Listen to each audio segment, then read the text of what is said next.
So yes, you've heard the rumors. Reports of varying legitimacy have been going around suggesting that Ratatouille 2 may well be on the cards for Pixar. And inevitably, it has led to a media storm, followed by Disney insiders saying that they've heard directly from Pixar that this is purely a rumor. And yet, that has not killed the rumor whatsoever, because after Coco 2, we just don't trust this company's damn decisions anymore. Now, this very conveniently came out the week after Elio's disastrous opening weekend, so you can see why it would make for a headline, as Pixar's original output was directly under fire. But I wouldn't necessarily trust the source it's coming from, as they are known to get a lot of stuff wrong. It's just kind of bait. They get some stuff right as well, but even a broken clock's right twice a day, and if you just splay everything at the wall, one of them will be right. Nonetheless, after the Coco 2 announcement, I'd still go on to say that none of these previously untouchable movies really have that status anymore. I've always thought personally that the likes of Ratatouille 2, WALL-E 2, Up 2 or Coco 2 would be just weird. And yet here we are. So who's to say that Ratatouille 2 isn't on the way? As depressing as it is to say, there is another report going around that Pixar are allegedly going to rethink their release strategy to just one original and one sequel every year. And there's only so many movies that they have, so of course all of the above are now potential victims. Movies. But here's the thing.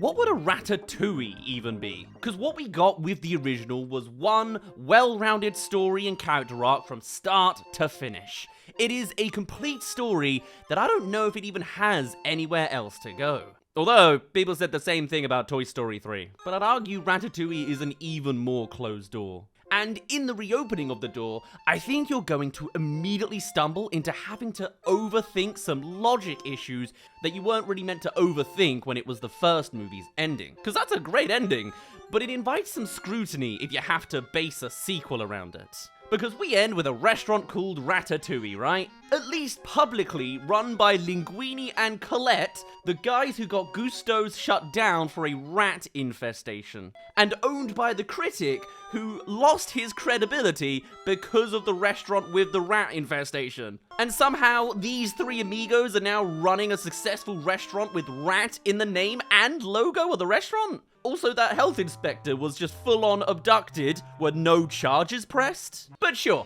it's the rat using a guy's hair to puppet him movie. There is a certain amount you just have to roll with. But if you're suddenly expanding this brief resolution into its own thing, now you're gonna have to explore stuff that wasn't really designed to be explored. And to be honest, this exact dilemma we've already seen in an animated sequel, as this is the exact same issue they faced with Aardman and Chicken Run Dawn of the Nugget. I've discussed before how the Paradise Island ending of the original Chicken Run followed a classic trope of cartoon Paradise Island endings. It's a fun and jokey way of ending the movie and showing that the characters are okay now, living the life in vast contrast to the dire circumstances at the start. But then you have the sequel, 10, 20 years later, that has to deal with the practicalities of living on this island. And to be honest, it was boring. You went from chickens escaping what was framed as a prisoner of war camp to them having to stumble into a new problem on their luxury island world. And Remy's bistro is his Paradise Island. He ends up okay with a restaurant, no need to expand it out and lay out the practicalities. Because while you can explore those practicalities, having Skinner and the health inspector trying to close them down again is literally just redoing part of the original, just without Remy's emotional arc that fueled the first movie's rags to riches story. We had this character already go on a complete journey in the first one, and him starting from where he was left is fundamentally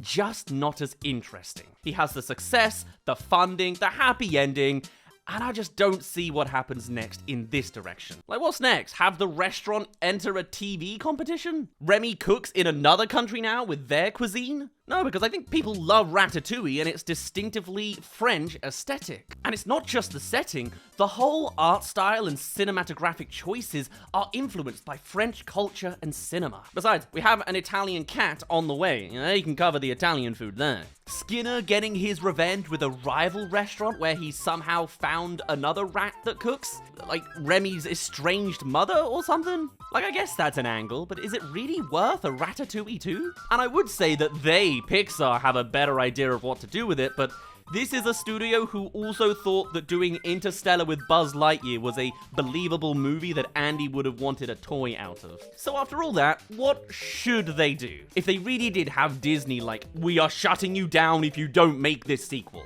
Well, I'd actually take a note from another food movie. It's a bit of an odd pick, but that is Jon Favreau's 2014 movie Chef. A fine movie that makes me wish that he would leave the Disney umbrella himself at some point. But no, I guess he's shackled to the Mandalorian trilogy now. I guess get your paycheck. But anyway, in this movie, you have a chef who had their big break 10 years earlier, but is now a victim of their own success. Favreau's character is boxed in by what the customers and the restaurant owners expect of him, and it's left him feeling stale about his work. Cooking the same hits every night, something that many have actually speculated is based on Favreau's own experience directing Iron Man 2 after the success of the first one. Again, ironic considering what he's doing now. Hopefully it's more satisfying this time for him. And even though Remy has the exact same resolution as this movie, they basically ripped it straight out of the Ratatouille playbook, with the mean critic ultimately backing the chef having their own restaurant. But I think there is something here. You have Remy, a character who got himself here through passion alone, starting to forget what it's all about as the pressures of the restaurant's success pile in. Or the success and attention makes him forget it's the actual cooking he loves. Whilst also the whole hiding the giant roof nest of rats as well. I'd imagine the space upstairs from the bistro is just a whole city of rats with their own homes and whatnot. Let's see that too. Hey there, thank you for making it to the halfway mark of this video. Come subscribe if you haven't already for more movie pitches. This series is new, there will be more. And the passing of late Peter O'Toole considered as well, I think you even could go with a Doc Hudson situation in having a Remy who doesn't have that person backing him anymore. That voice saying, surprise me, now gone. Not even a ghost Gusto in sight. For an artist who spent most of the first movie never cooking the same thing twice, you could see how this kind of thing would impact his character. When he supposedly has everything he wants, he starts to get bored. And then just as a speculative narrative piece on top of that, although I'm not sure how they get from one to the other, have some big oversight added in there whilst he's in this creative rut that leads to the big exposure to the world that a rat is cooking his stuff. I feel we really need a big world-shifting event like that to really add flair to the sequel. Sure, technically everyone finds out that there's a rat infestation, but you can up the stakes of the first movie by having every human discover the rat cooks as opposed to just the critic. Whilst also, this kind of big sensational revelation only gets Remy further away from what he loves. As I think the outcome of this kind of situation is people ultimately getting on board with it after some initial hesitation, just like the critic. All which leads to the big central relationship that can be a key big wrench in the formula of the Ratatouille first movie, is Remy no longer needing his human puppet anymore. It's a big change. But with the secret out, Linguini becomes less and less important, leading to an arc of confusion and eventually jealousy. And with their relationship being one of the core proponents of the first movie, it's a great way to throw it through a loop and play around with it. Because in the ending of the first Ratatouille movie as well, Linguini is still kind of relegated to the waiter on wheels who's also the owner and the boss's son, and though he has the chef accolades in secret, he's still sidelined but important in a way. It's a really interesting dynamic that can definitely be explored for more conflict in the future. You can even do a reversal of their conflict from the first movie. Instead of Linguini getting overly proud and abandoning the rat, it's the rat getting overly proud and abandoning Linguini. And I feel that that kind of conflicting arc leads to Linguini doing something that impacts his relationship with Colette as well. Something that really does Remy dirty that he ultimately has to redeem himself of. Whether Linguini goes on to exposing his entire family upstairs is too extreme, I can't quite make a call on, but hey, look at the status of Incredibles 2. It loses a lot of the magic, and so maybe that's more likely to run on that logic. But something like that, putting some big betrayal one way or another, whether it's Linguini exposing Remy, or Remy being too proud with his new fame, you can very much easily make a classic conflict for the two main duo. Because in any case, that central relationship still needs to be at this movie's center, because it's so unique to any other character relationship and is the beating heart of that movie. That's, you know, the bit you remember anyway, the friggin' Linguini puppeting moves. Hell, maybe they even have to do some sort of marketing line and Linguini's being dragged out of the kitchen to do all sorts of puppety events. I don't think so, but like, yeah, what do you do if Remy becomes a celebrity? And then Linguini still has to be the pose guy. There's something weird there. It's funny, the general imagery used to promote the movie often have Remy and Emile together as if they're a classic Pixar duo, but that's a complete illusion. It's Remy and Linguini. I don't care who sells the most toys. And in fact, other than my random campaign line suggestion, the one thing I do worry is missing from this pitch is really the opportunity to have Remy puppeteering Linguini again. I guess one potential scenario is that all that's mentioned above is just the first act, leaving Remy and Linguini in dire straits, having to move to like the south or even indeed to another culture like Rome and working together how they used to. Maybe they go on a world tour as a famous chef duo, and then, you know, the Linguini antics happen out in public. Except this time, maybe it's not as harmonious initially, them having to overcome their beef that got them into this to work together again. Or hey, maybe there's a training line of rats taking over human hairs, and it's a thing that everyone does now. Again, trying to ground things for a moment.